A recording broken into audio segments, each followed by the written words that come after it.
Hi, in this lesson, we'll learn about Boolean expressions. Let's go! We learned in Unit 1 that the primitive type Boolean can store true and false values. In this lesson, we will learn in more detail how we can use this Boolean type to create programs of increasing complexity.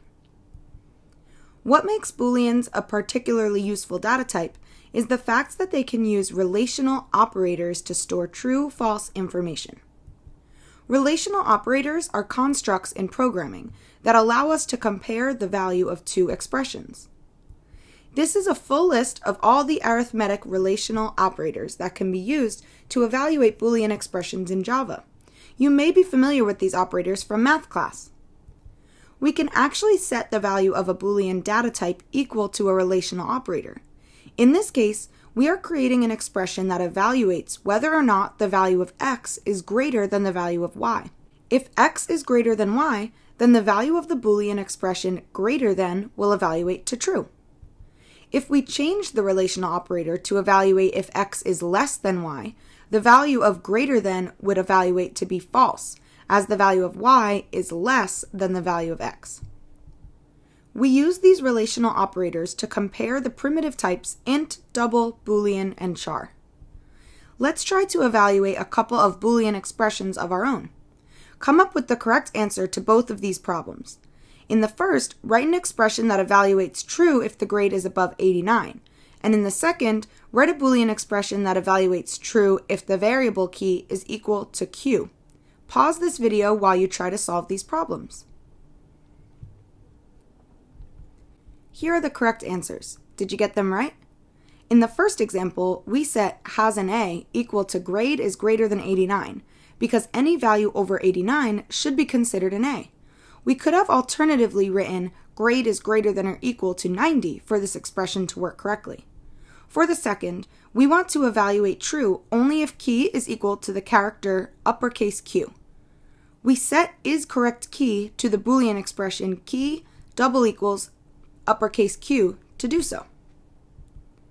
If we were to evaluate both of these programs, the value of has an A and isCorrectKey would both be false, as the value of grade is lower than 90 and key does not equal Q. As you can see, equals and double equals are used in different contexts. We only use equals to assign values, while double equals is used to compare values. When writing Boolean expressions, be careful to use the correct operator sequence so as to avoid errors.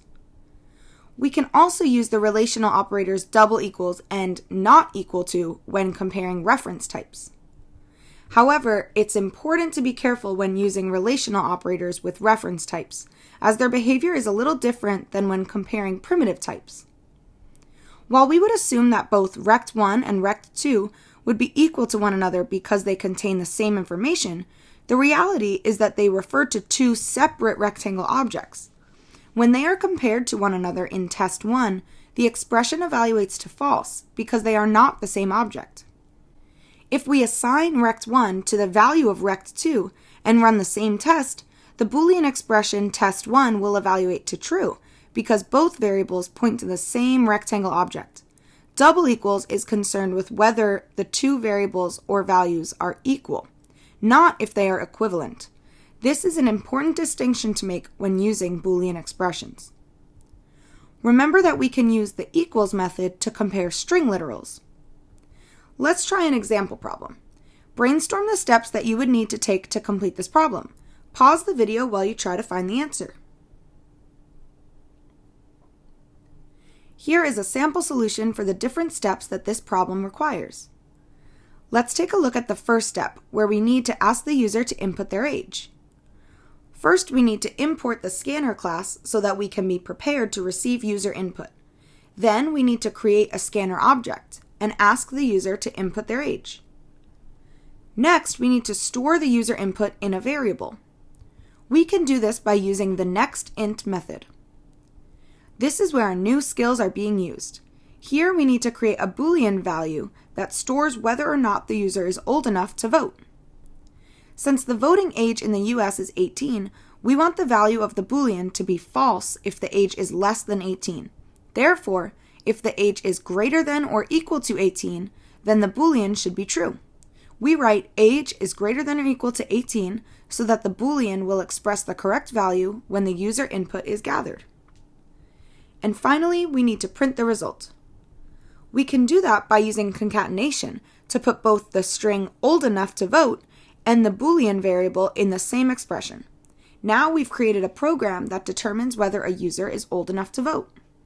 Here's an example of that code written out in our code editor. Now that you've learned about Boolean expressions, let's get some practice using them in the CodeHS editor.